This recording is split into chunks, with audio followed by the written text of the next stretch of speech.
Hey, are you a business owner, entrepreneur, or professional? If so, we want you to apply to be a featured guest on our show. My name is Adam Torres, and I host the Mission Matters series of podcasts. I've recorded over 3,000 episodes, and we are just getting started. How do you know if you'd be a good guest to be on the show? Well, only one way to find out, and that's to apply, but I'm going to let you in on a little secret. We want guests that have a story to tell, guests with a brand, a product, or a service that can benefit my audience of listeners. If this sounds like you, go to missionmatters.com and click on Be Our Guest to apply. I'd love to talk to you and get to know more about your story. Again, head on over to missionmatters.com and click on Be Our Guest to apply. All right, now let's get into the show. Hi, everyone. Welcome to another exciting episode of our Mission Matters Club on Clubhouse. We host these weekly shows at 4 p.m. PST. And this week's topic is focused on how are you in the process of reinventing yourself? And really, how do you go about doing that? And our concept every single week is to bring on an expert panelist. And today we have Arnold Volker with us. And we have a few other authors here. They're all going to introduce themselves in just a moment. And before that, though, just to give everyone a background, our company Mission Matters, we're a media platform focused on the needs of entrepreneurs, executives, and experts. Our mission is to help amplify their purpose so that we can inspire and educate future generations. And so we've recorded over 4,000 podcast episodes, which we distribute through our platform. And on the back end, we also have a book publishing service, and many of the folks joining us are authors that have been part of our books, or we are managing their podcast for them, and they're active in our community. And so with that, we want to make sure that we allow our authors and our guests here a chance to introduce themselves. And I'm going to pass the baton here to Adam, my co-founder, who is going to be moderating the panel here and the discussion. So with that, I'll pass it off to you, Adam. All right, so thank you, Chirag, for all you do and doing the intro and keeping this thing going, man. Our clubhouse has grown, and we get a lot of response on the YouTube and otherwise for. So I'm pumped about this, and also to put it on our website.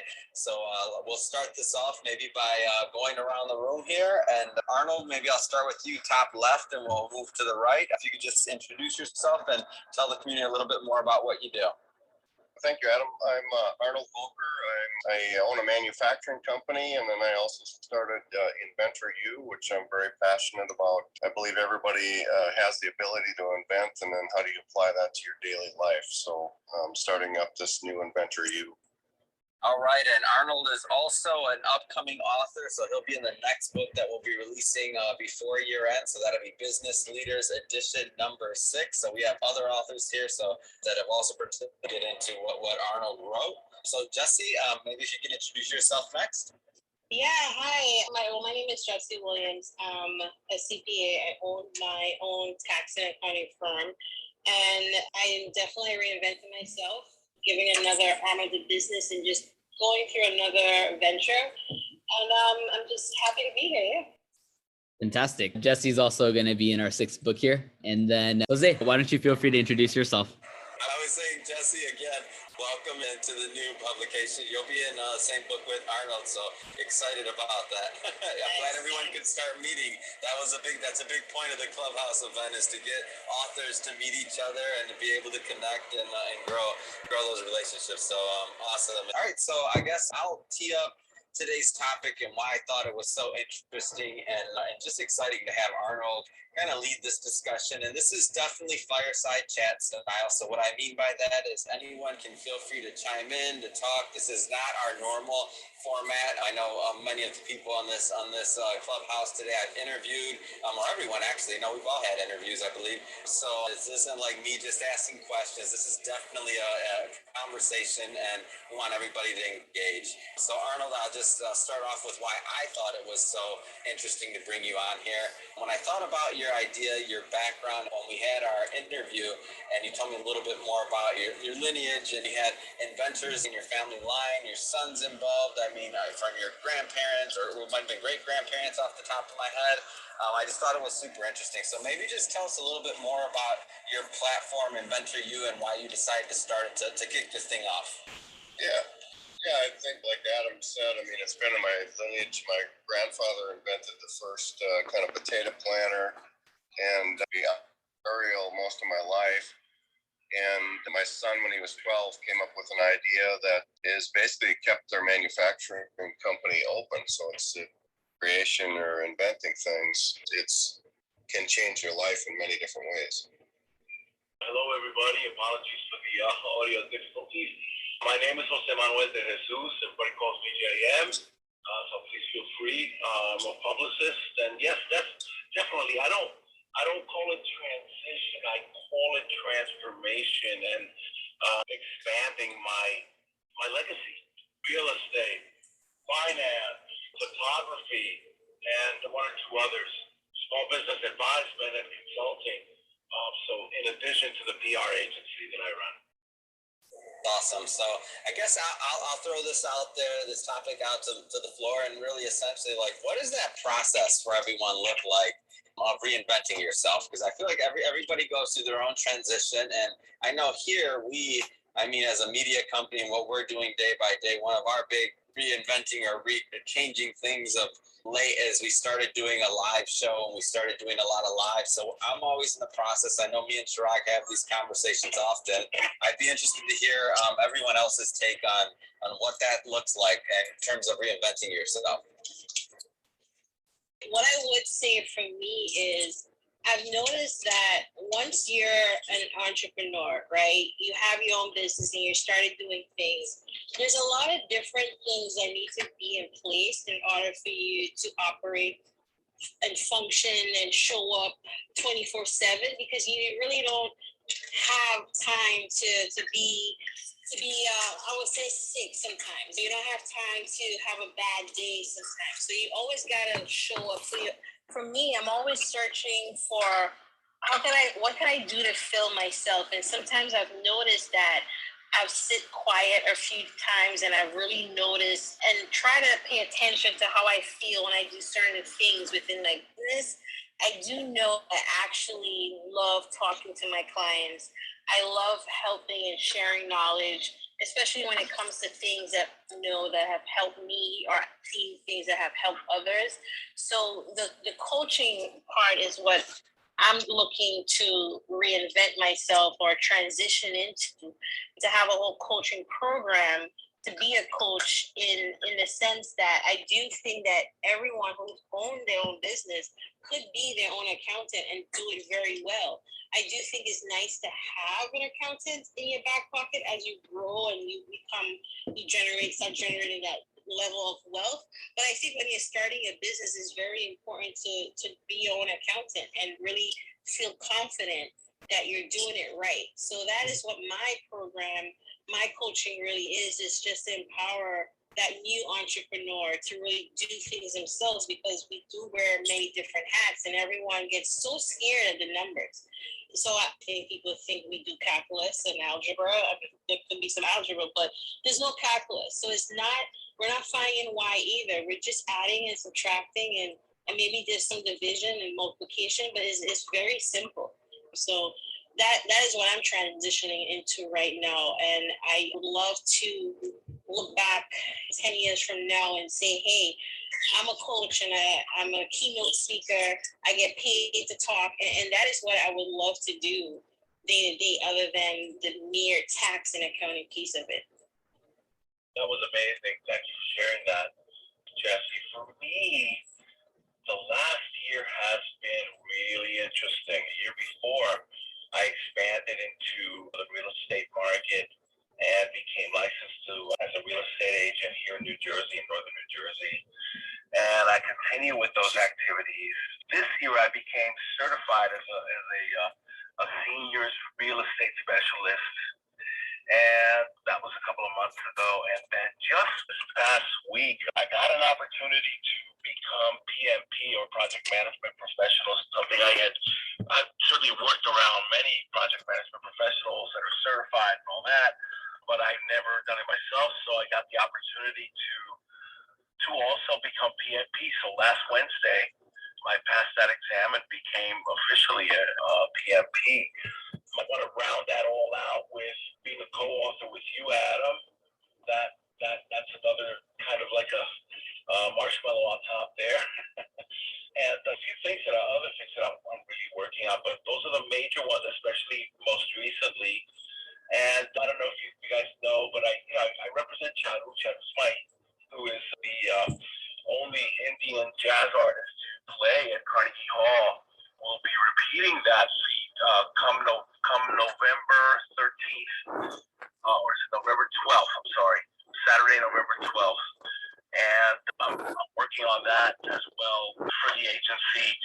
So for me, it is a question of kind of, I don't know, I've spread myself out thin, but God, I'm growing in such an amazing way as a professional and with opportunities to form several other companies as well and expand into those areas and practice my craft in each one of them, especially the PMP part. So anyway, for me, broader spectrum is just what it looks like, and I really feel like I need to go out there and expand my sources of income, first and foremost, as well as my professional legacy and what I leave behind for not only colleagues, but for children in my family. I don't have my own children, but for children in my family. I have plenty of children in my family. I want them to see all the stuff that I'm doing and at least have something interesting to talk about at cocktail parties.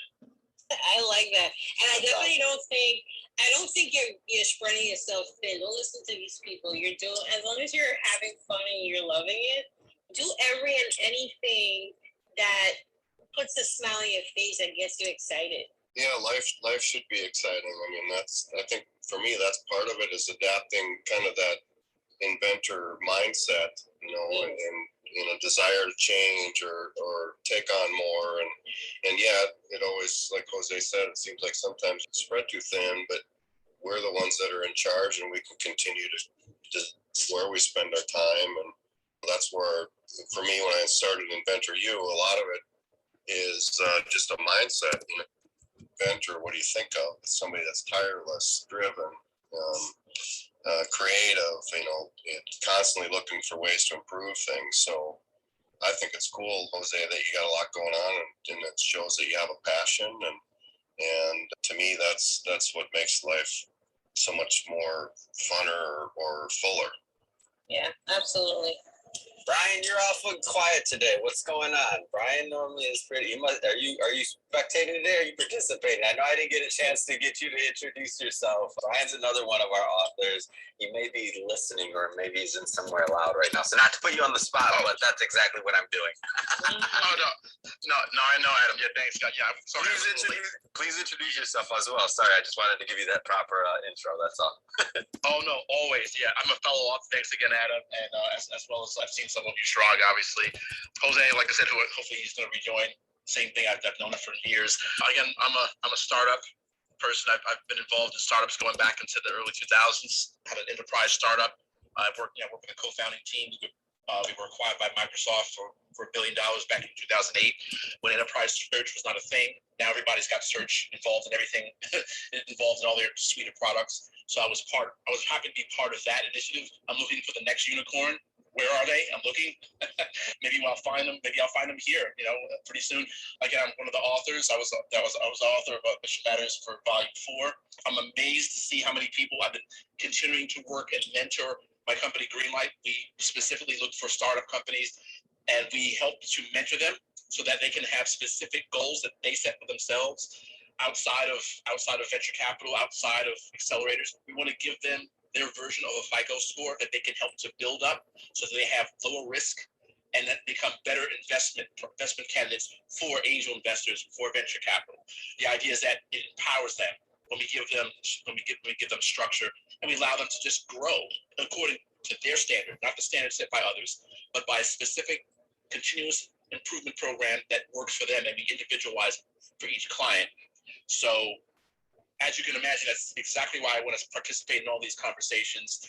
And right there, I just kind of try to touch on why my reinventing myself as a Gen Xer who's entered his 50s. I know that there's a different kind of runway I'm going to come up on pretty soon. I get that feeling. So for me, startups doesn't matter what age you are. If you have an idea, if you have the gumption to do it, then there really is the only thing that's stopping you is your own limitations that you set on yourself. So my sense of reinvention is, who do I want to be as an author, as just as a human being, and what have I not done yet? While I have my health, while I still have the capability, while I know people like you, all of you on this call, I want to keep moving forward. I want to keep being more, because there's a lot more I think that's still yet to be written, God willing. So that's kind of why I'm sticking around. You can't get rid of me anytime soon.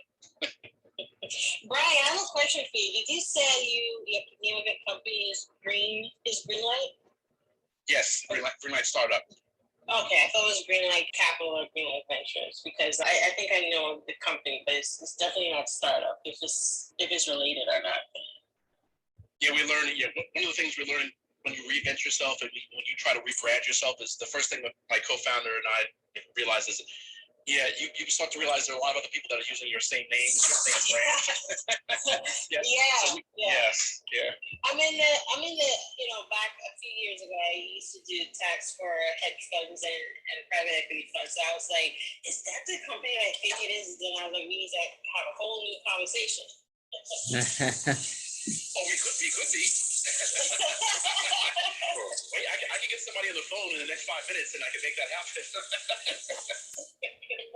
So one of the themes that I'm hearing as I kind of listen to this conversation is the idea of mindset and what it looks like to get a couple people that are involved in coaching in different ways. So as you mentioned, coaching and being able to coach others. Arnold, that's part of his program. Brian's doing it for startups. Like, what does it mean to be in that position and to help others reinvent themselves?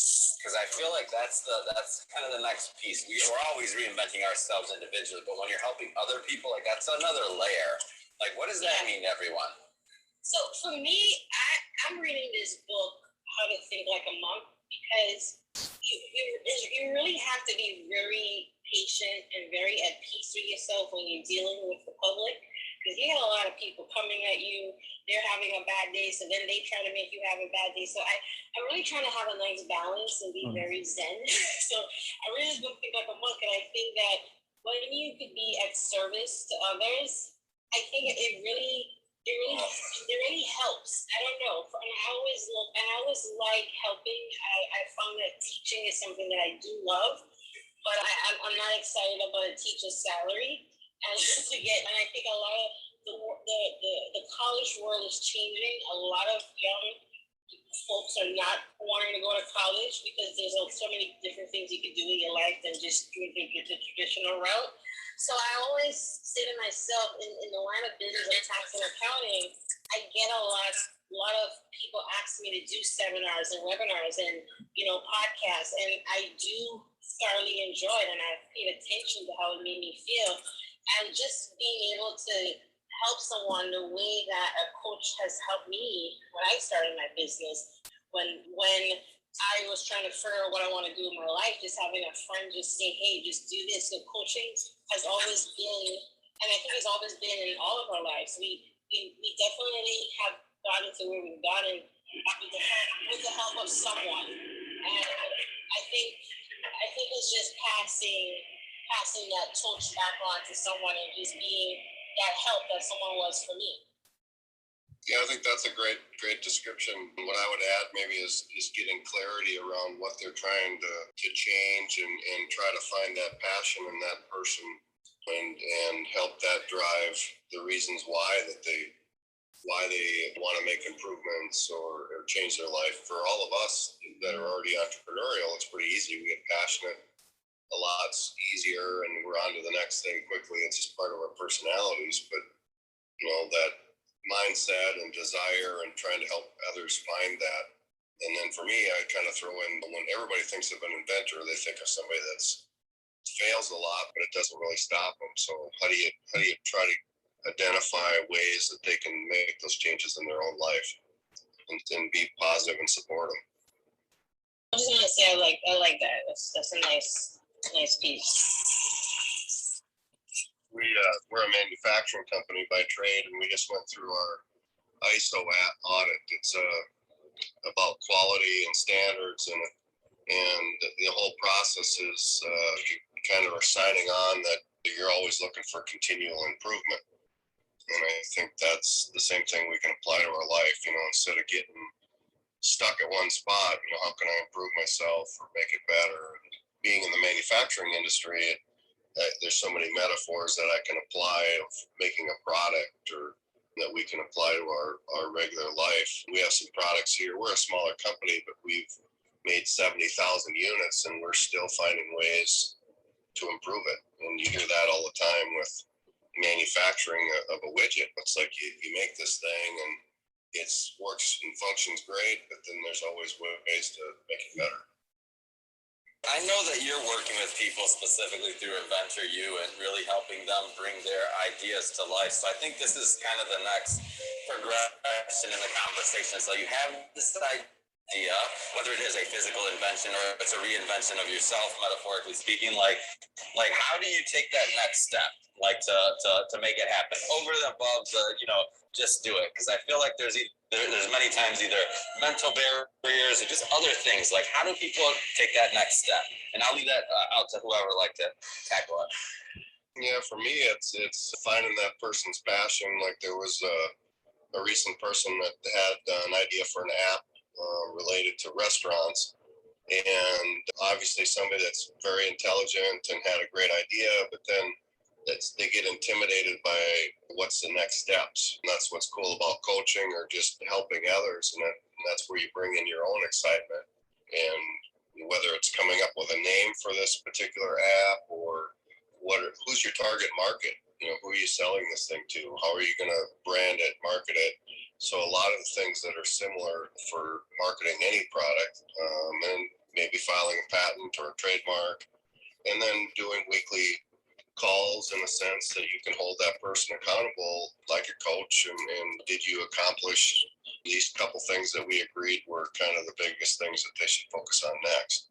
It's always crazy to come up with an idea, and if you don't act on it, somebody else seems to. So everybody can relate to that. They heard of an idea or thought of an idea and they just didn't do those next steps. You got to really help keep them motivated. But when it comes to a product, it's all the way down to packaging. So there's step you would do to protect yourself and have a support group around you, whether it's a coach or an attorney or an accountant, that kind of helps you through those processes. Yeah, what I could add to that is that sometimes when you come up with an idea and stuff like that, I don't know, sometimes it could be personal. I think always remembering why you want to do it, why is this exciting to you, why is this important. It helps when you hit a roadblock or when you can't find something that's not going your way. I've definitely come into that. Maybe a couple of months ago, I wanted to start something relating in the food and not restaurant, but the food industry. And there's a lot of unknown that I didn't know. And thank God I have no problem reaching out to complete strangers and just asking them how they had success and what have you. But it's definitely the money needs to be there, and food is so tricky sometimes. So it's having to figure out why and having to figure out if this is a good time for you based on what else have going on in your life. But I think finding a why and keeping yourself motivated. I think that's a great point because the why always keeps us moving. And as parents, it's always, if you're a parent or have a spouse, it's a lot of times the why is you're doing it for somebody else or you're doing it for the kids. So that really makes it easier if you can stay focused on why it's important. And not to oversimplify this, but what do you think are some of the things that hold people back, just in your experience of working with other people? I'm going to tell you right now, it's weird to say, but people are scared of, I think the number one thing I've seen, people are scared of success. They're scared of success. They're also scared of failure. They're also scared of what others are going to think about them as well. People have self-limiting beliefs that hold them back. It's either them or they listen to the self-limiting beliefs of other people around them. You can't do that. Come on, man. Give that up. And don't do that myself. I have counseled thousands of entrepreneurs as a government consultant, millions of dollars, and help them get millions of dollars in government contracts, as well as millions of dollars in loans.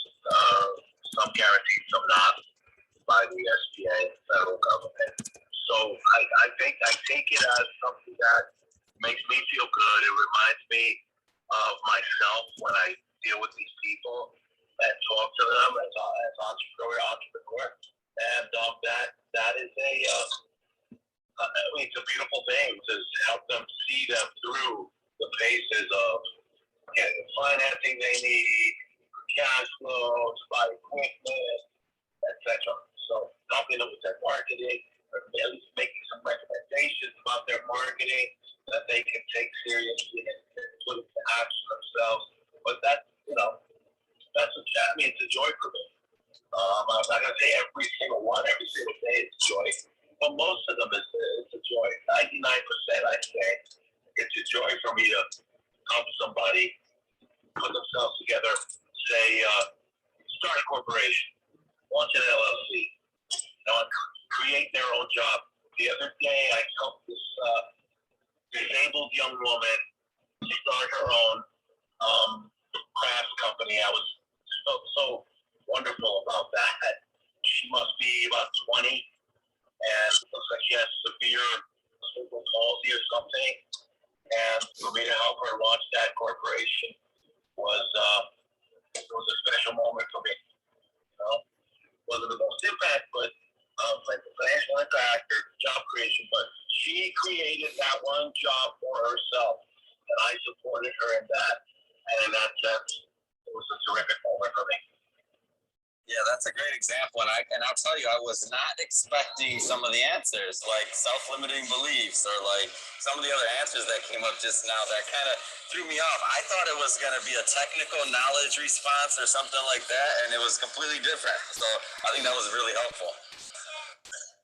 Well, what I was going to add is, I think Brian or somebody said about self-limiting beliefs, and to me, it kind of gets back to what's your inner voice. So when I'm talking to somebody, it's trying to get out of them why they haven't tried it, and what's holding them back. And everybody's really got that story of, well, there was this one time I tried this or that, and so they're kind of stuck. And how do you help them get past that somewhat emotional baggage that they are carrying around with them? But your mindset is, and the questions that you ask yourself, to me, is really something that's important, because if you ask yourself limiting questions, you're going to be limited. If you ask yourself how you're going to solve a problem that you think is really unsolvable, your mind starts coming up with creative ways to really solve that problem. So I love asking myself different questions all the time, and it's crazy the answers that you get. Yeah, I was going to add to that and say something very similar. It does go back to mindset, and I think people really limit themselves in what they could do. And I think sometimes if you just look at someone else, a lot of people think that, oh, they're just lucky or just by chance or what have you. But sometimes I tell people, just look at me. Like, I have just nothing special about me. I know my limits. I know what I can do. I don't come from a family of entrepreneur. Well, kind of, sort of, but it hasn't been a road where it's highlighted. I always had stuff handed to me. Like, I had to figure things out and stumble and go back and be comfortable with no's and be comfortable with rejection and failure and things like that, and going back to my why. And this is one of the programs that I'm looking to do, to coach accountants or tax people to leave their day job, because we all think about it when we work in public accounting, and transition into working for yourself if that's what you want. And it's always hard to leave that quote unquote secure job and do things on your own. And I always ask people, what's holding you back? And they always say, if you fail. And I said, well, what if you don't fail? There's always that 50% chance. And have you let yourself down before? I mean, if you have, then you have a legit concern. But, chances are we have that survival instinct. If we have to bet on ourselves, we're really going to win, obviously speaking, because I personally won't let myself fail. So it's all about mindset. Yeah, I can't remember who said it, but somebody a long time ago had said that you're basically a product of your 5 closest friends. And if you're hanging around 5 guys that are at a bar all the time, or 5 women, you're in a completely different place than if it's entrepreneurial or like Brian, successful people around you, you're going to come up with totally different inner voice and people that are more supportive. So, I mean, I always remind myself, it's like, well, who's my support group that I have, and be aware of the people that are the naysayers, because those naysayers can really, I don't know, give you a flat tire. Yeah, and they even in your family too.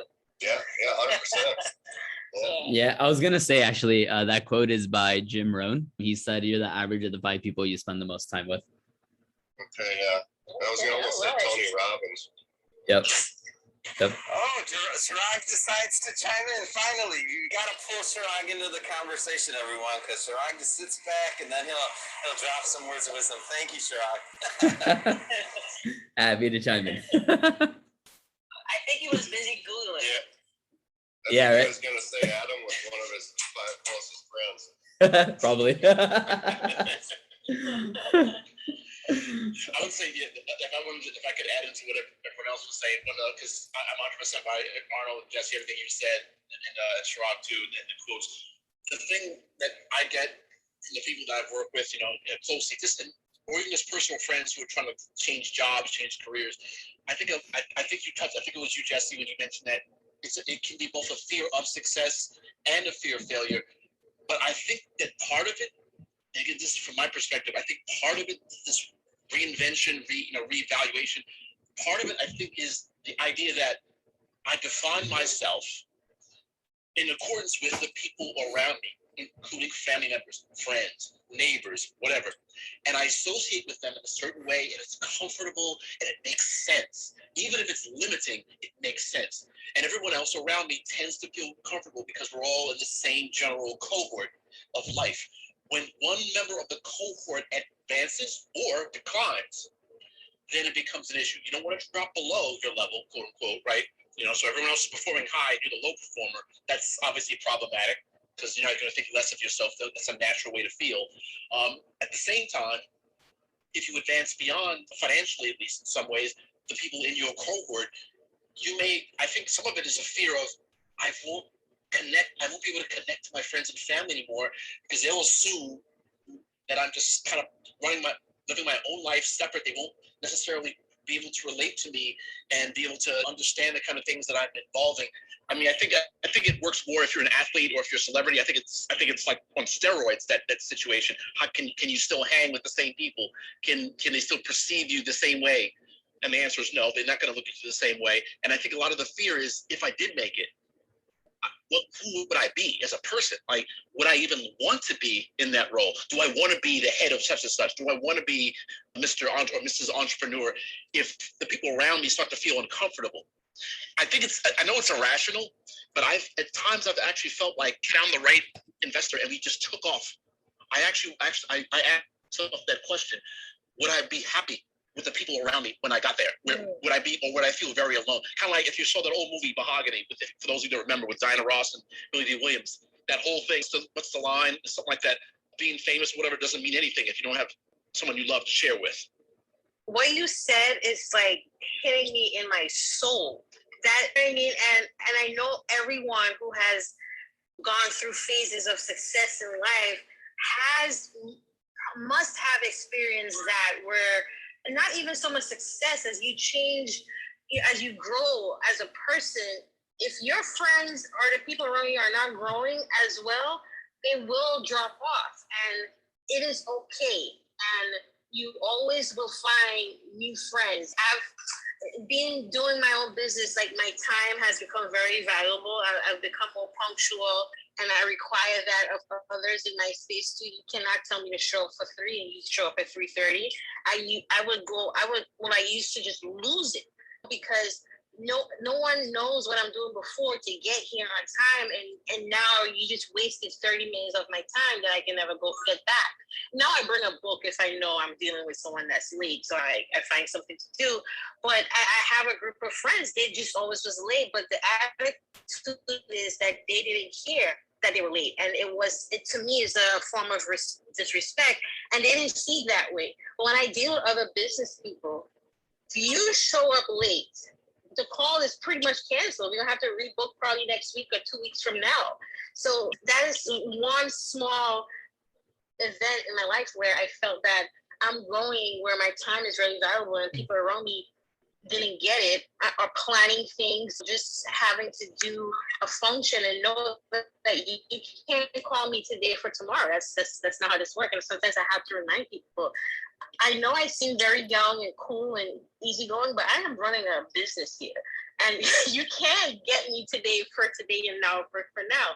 And it goes to with even certain places where you used to eat. Like you probably won't eat certain places anymore because once you've had, for instance, once you have a really good steak, you can't go to Applebee's and have the steak. You just can't go back. So that's just how life is. It's growth, and you just got to keep pushing through. And if those who are coming with you, they're meant to be on that journey with you, and if they're not, they're just not. I could wave to you from afar, but I'm going this way. Yeah, that's well said. I mean, you got really committed to where you go, because sometimes people fall off, like I said, it could be family members that aren't supportive, and you just end up maybe not writing them off. You just spend less time with them. Yeah, it's your journey, not theirs. Yeah. And it's hard. I think that, Jesse, I mean, great contribution. As you're saying these things and going through it, I'm just looking back and thinking about in my career and just different things that have taken place. And I'm like, this whole idea is, I mean, it's strong to me. It's powerful. And I think as people listen to this and as we think about, I guess the last piece that I'd like to kind of cover here really is the idea of, as you're reinventing yourself, like paying it forward and like the importance and what that means. Can you anybody want to comment on that? Like as we get to these different levels in our career, maybe we get a little bit of success under our belt, like whether it's paying it forward through mentorship, like informally, or if it's through other things, like how do people think about what that looks like? I will chime in. I always used to be the first in class all the time, so I'll go ahead. So what I wanted to say is that it's no secret that I love to share information. I give away a lot for free. It really, I don't know, I just love sharing knowledge. I think that's just in my DNA. But I think paying it forward, for some reason, I've seen that it comes naturally to a lot of us. And I think that if you can get paid doing it, then that's even great. But paying it forward is huge because someone has done it for you. Someone has played a hand in your success, in your journey. And it just, you never will forget, whether you paid for it or it came for free or it was just someone that just pointed you in the right direction, a friend or what have you. You will never forget that person who made that turning point in your career or your life. So you always don't mind sharing because someone has shared with you. So true. I've had so many people share their information. Some of the best information and knowledge that I've ever obtained in my life has been obtained from folks who just dropped it on me. So I really agree with that. And I tend to share and promote enthusiasm among the people I talk to. I speak to entrepreneurs every day, all day. And I encourage them if they're doing more than one thing. I mean, it's tough out there. People are having to handle a couple of things at a time in order to make it happen or see their way to a vision of some type beyond their job, beyond their job. And so they might do, something small, make organic soups in their home, sell specialized coffees at events or different things like that are smaller, micropreneurial endeavors. And of course, so when I come across these people and they have their energy, I really do my best to encourage them, to make them feel that the world is theirs if they just reach a little further. If I could, one thing which also I've been really cognizant of is just like Jose. Yeah, like I said, I don't have kids, but my wife and I, we realize we're not going to be on this earth forever. It is what it is, right? We have our time, and then that time comes to a close. So we hope it's going to be long, and we hope it's productive. We do everything we can. But the one thing which I do look forward to, especially in this coming out of this pandemic, is the idea that some of the younger people connected with us. Some of our God kids. FYI, if you don't have any kids, you just wind up with God kids. Everybody wants you to be the godfather, godmother. It just happens that way. And each of them, a lot of them are now either coming of age. Several of them have graduated high school. 2 of them just graduated college. And I'm realizing this is an opportunity for us to pay it forward to them. I mean, they're the closest people to us. If we can impart something to them, they're all Gen Z, basically.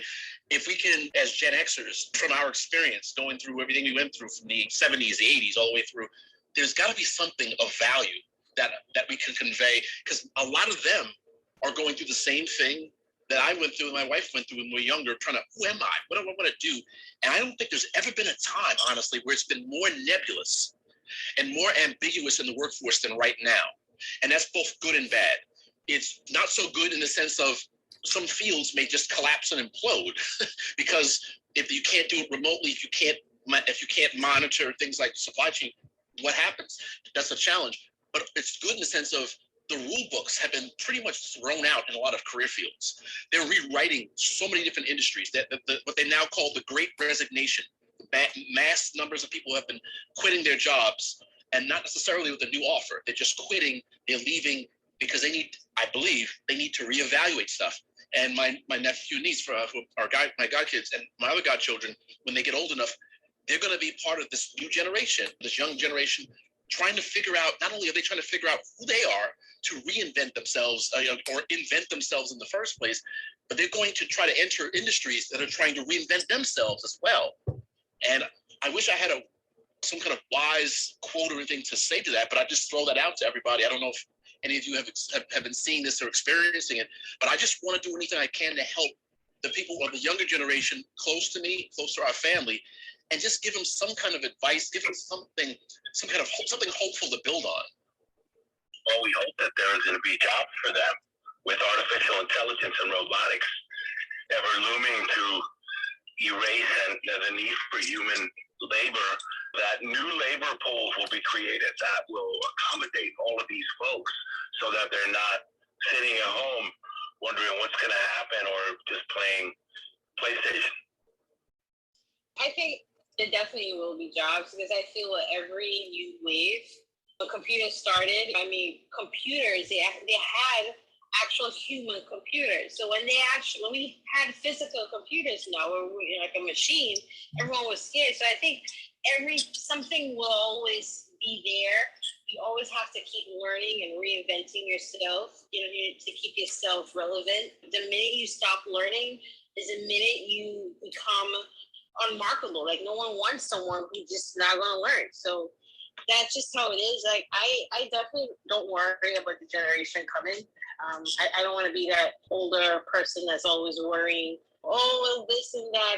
And I'm fascinated in what they're doing, and I'm keeping my ear to the streets, as they would say it, and just learning what the young people are doing and trying to keep up myself, so I don't become unmarketable out there in the world. So I think it's very fascinating that and it's always going to be, hey, what do I do in my life? I had a huge time picking a major once I graduated high school.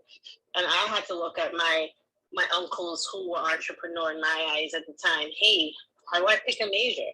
The advice they gave me was good. So it's just always paying it forward. It's hard figuring out what you want to do for the rest of your life at 17, 18. And for me, I want to be able to tell the people who's coming after me, it is okay to not get it at 17, 18. You are going to change your mind. You're going to reinvent yourself. So pick something that you love now. Just pick something. It's not going to be a life sentence. Yeah, I think that's well said. I mean, there's always opportunities for improvement, and I think we're going through a lot of challenges. But I'll be honest, I haven't had television or really don't watch the news. I mean, some of it gets so depressing, so I'm very guarded at what types of things I'm putting into my mind, and so it can be very depressing. But I think why do we pay things forward? For me as a dad, or it's important to instill certain things in your kids, and whether you're a parent or not, just trying to help that youth. Brian, like you brought it up, I mean, trying to help kids look for opportunities, because that's really is our future. Yeah, no, spot on. I mean, you guys basically nailed it. So usually we like to keep these conversations close to about an hour. And so we always like to do like the final thoughts or questions, if you guys have any that maybe Adam hasn't asked, or any others that, or like any final thoughts that I guess you guys want to share, just to leave our audience with just some final words. I'd like to say that the world is yours, that so long as you have that entrepreneurial spirit and that driving spirit and spirit of growth about you, and you don't listen to the naysayers and those thoughts in your own mind that might tell you you can't do it, you can do it. So go out there, and again, the world is yours. I think that was really well said. I enjoyed that, because people can bring you down or hold you back, and you just gotta have that inner voice and be guarded. I was very grateful just being on this call with you guys. It was fun having a conversation with your peers that are very supportive and entrepreneurial. Yeah, you guys said it best. I have nothing to add. It was incredible meeting you guys, and I hope we continue to interact, because really it's been fun. Fantastic. No, definitely follow each other on Clubhouse. You guys all have if you click on each other's profiles, you guys can all follow one another, and you guys can also communicate directly on this platform. And then of course, if you guys have each other's emails and everything, you guys can message each other's emails, so you guys can continue to stay in touch, right? This is all part of the community, even beyond just the fact that you're an author in the book. This is the aspect that we want to continue to bridge, is to create more opportunities between all of you guys, so you guys can continue the dialogue offline as well.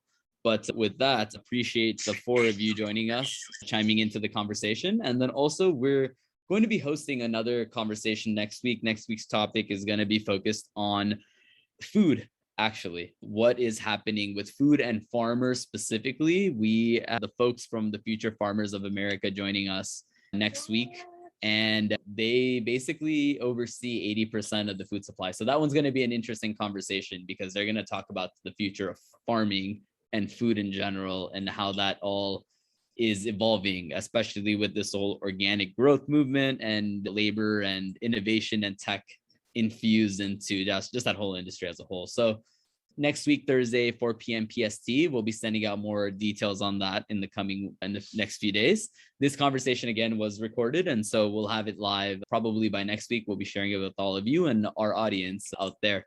So thank you everyone for tuning in. Hope you guys all enjoy your evening, and let's stay in touch, and hope to see you guys all back next week, Thursday at the same time. All right, bye. Thank you so much, everyone. Have a good evening. Bye. Thanks, everyone.